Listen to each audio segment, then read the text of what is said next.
Salut à toutes et à tous, on se retrouve aujourd'hui pour la critique du film La Petite Sirène, la version live action du film d'animation, du chef-d'œuvre d'animation des studios Disney, sorti à l'origine en 1989 en France.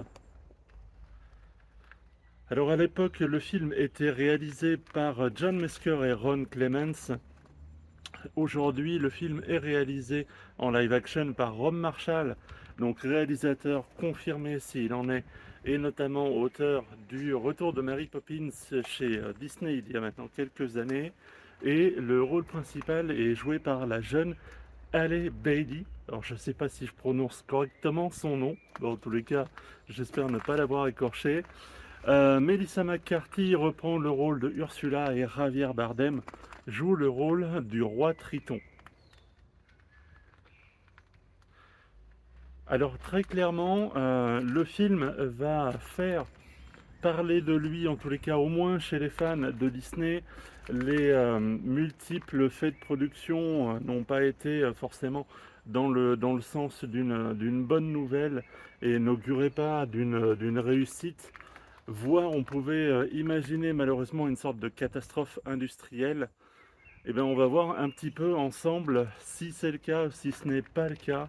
Et autant vous le dire tout de suite, il y a quand même un vrai gros problème dans les live action de chez Disney.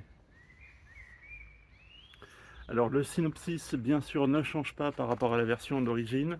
Le film est plus long simplement parce que certains passages, et notamment sur la seconde partie du film, ont été beaucoup plus détaillés. Pour être franc, et sans vous spoiler quoi que ce soit, ça ne sert à rien, mais genre strictement à rien. Le scénario, l'adaptation, en tous les cas pour le live action, est absolument insipide. Les dialogues le sont tout autant. La mise en scène est totalement terne, sans relief.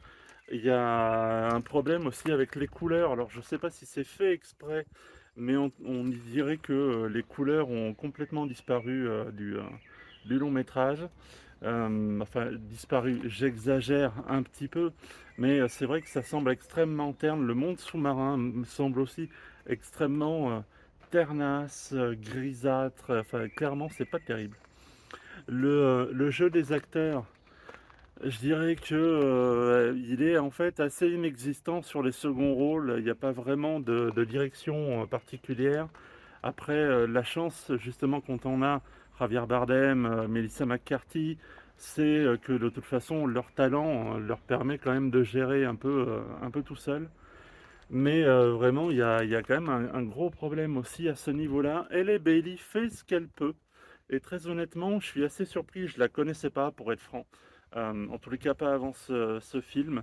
J'ai été agréablement surpris parce qu'elle fait son maximum avec ce qu'on lui donne à jouer et on lui donne pas grand-chose, très clairement. Elle est quand même assez respectueuse du personnage d'origine. Alors après, sur la direction artistique, là aussi, on pourra en reparler. On a du mal à retrouver nos personnages favoris. Et je pense à Sébastien, je pense à Polochon, qui sont d'un glauquissime. Parce que, évidemment, l'idée derrière le live action chez Disney, c'est d'essayer de faire du réaliste avec quelque chose qui ne l'est pas. Et ça, c'est un problème. Et alors là, concrètement, voir un crabe qui, visuellement, est un crabe tel qu'on le connaît, euh, voir un crabe comme ça se mettre à parler, avoir en plus un rôle encore un peu plus important que dans le film d'animation, parce que plus présent, c'est un problème. Et Polochon, pour être franc, il est méconnaissable, mais complètement méconnaissable. C'est juste son rôle qui permet de le reconnaître. Donc ça, c'est quand même compliqué. Franchement, si je devais résumer tout ça pour pas faire une critique trop longue, n'hésitez pas à attendre que le film sorte sur Disney+, ou même, alors je ne vous y encourage pas, ça n'est pas légal, etc., etc., mais il y aura d'autres moyens de le trouver plutôt que de dépenser 10 balles qui seront 10 balles complètement foutues en l'air. Je vous cache pas que je suis assez déçu. La seule chose qui pour moi euh, permet au film de ne pas être une catastrophe industrielle, c'est qu'ils ont eu la géniale idée de confier à nouveau la musique du film à Alan Menken, qui est le génie derrière toutes les grandes chansons Disney du second âge d'or, donc de la fin des années 80 jusqu'à la fin des années 90. C'est donc lui à qui on doit Partir là-bas, à qui l'on doit aussi Sous l'océan et bien d'autres, et les chansons de La Belle et la Bête, etc. etc. Et pour l'occasion, il a réarrangé les chansons déjà existantes, mais en les sublimant encore plus, comme si c'était possible. Lui l'a fait. Il a créé une à deux nouvelles chansons qui sont pas déconnantes, même si elles ne deviendront pas aussi cultes que les anciennes, mais elles sont vraiment dans le ton et ça choque pas. Lin-Manuel Miranda a aussi écrit, je crois, deux ou trois titres pour ce film. Pareil, honnêtement, c'est de bonne facture, ça ne choque pas non plus. Donc après, ça reste à l'appréciation de chacun, mais vraiment la musique sauve, mais sauve le film, mais à un point, mais à un point que vous ne pouvez pas savoir. Moi, je serais à la place des dirigeants de Disney, j'offrirais une putain d'augmentation à ces deux gars, à ces deux créateurs, parce que c'est vraiment ce qui fait que le film évite la catastrophe. Et il y a des moments où, très sincèrement, la réalisation et le scénario et tout le reste était tellement plat que la seule chose qui m'a empêché de ne pas dormir, c'est justement la musique.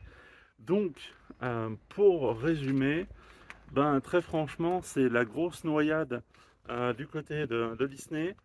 C'est assez déceptif. Alors, en même temps, je suis fan aussi de Disney depuis que je suis gosse. Donc peut-être que ça joue aussi sur mon point de vue. Je trouve que la communication en a fait énormément sur le côté le film va être inclusif, le film nanani nanani nanana. L'inclusivité de Disney, je vais vous dire à quoi elle se résume. Elle se résume au fait que les 6 sœurs d'Ariel sont toutes d'ethnies différentes. En revanche, elles rentrent toutes dans un 34 ou un 36, pas plus. La seule personne, et notamment, on peut même le dire, Ursula est en fait la seule personne à qui les femmes aimaient, et même aussi les hommes d'ailleurs, comme moi par exemple, puisque je le dis, hein, j'ai des formes et des rondeurs, ça sert à réchauffer les cœurs bien sûr, peuvent s'identifier. Elle est jouée brillamment par Melissa McCarthy qui fait très très bien, qui fait très très bien ce qu'elle a à faire. Elle fait une très bonne Ursula, il n'y a pas de doute. Mais vraiment, l'inclusivité de Disney sur laquelle ils ont tant parlé pendant la com, en fait, elle est très très très limitée et elle est surtout très commerciale. Et puis, alors, c'est pas un spoil. Vous savez que Disney a aussi communiqué sur le fait que la chanson Embrasse-la aurait été modifiée pour correspondre au consentement, etc. etc. Alors, je vais vous le dire, en VF, rien, que dalle, rien. Heureusement, la VF conserve les paroles de la chanson d'origine. Alors après, ceux qui verront le film en VO pourront peut-être nous dire si effectivement il y a eu des modifs ou pas des modifs. Mais en tous les cas, voilà ce que je pense de ce film. Et là, je vais aller me sustenter quelque peu avant d'aller affronter la deuxième épreuve du jour, à savoir aller regarder le live action aussi des Chevaliers du Zodiaque. Je me demande franchement ce que les studios ont en ce moment avec des live action, parce que quitte à faire des adaptations de films ou de séries d'animation qu'on a tant aimé, ils devraient au moins prendre soin de mettre aux commandes des gens qui sont vraiment des fans et qui connaissent l'âme de ces films et de ces séries d'animation pour éviter de faire comme ça des grosses merdes, quoi. Mais c'est déprimant. Et je pense que par contre, de ce que j'en ai vu, il semblerait que Senseiya ne reprenne pas les musiques de l'animé. Vous imaginez bien qu'il y a peu de chances qu'ils reprennent Bernard Minet non plus. Donc, si même la musique n'est pas présente dans ce foutu film, je pense que là, ça va être un carnage. Je vous le dis tout de suite, Donc pour ceux qui n'auraient pas vu mon short d'aujourd'hui, donc la critique vidéo de La Petite Sirène va paraître ce soir, là en l'occurrence. Celle des Chevaliers du Zodiaque ne paraîtra que de jeudi, donc demain, pour des raisons en fait de logistique. Très clairement, on va pas avoir le temps avec Elodie de tout faire dans les temps niveau montage, donc ça sera pour demain. Donc voilà, mais je vous ferai d'autres shorts. N'oubliez pas de liker, commenter, partager la vidéo, c'est très important pour le référencement sur YouTube. N'oubliez pas non plus de vous abonner si vous avez aimé la vidéo, d'activer la petite cloche pour n'en rater aucune des suivantes. Et sur ce, je vous dis à très très vite. Ciao, ciao, ciao!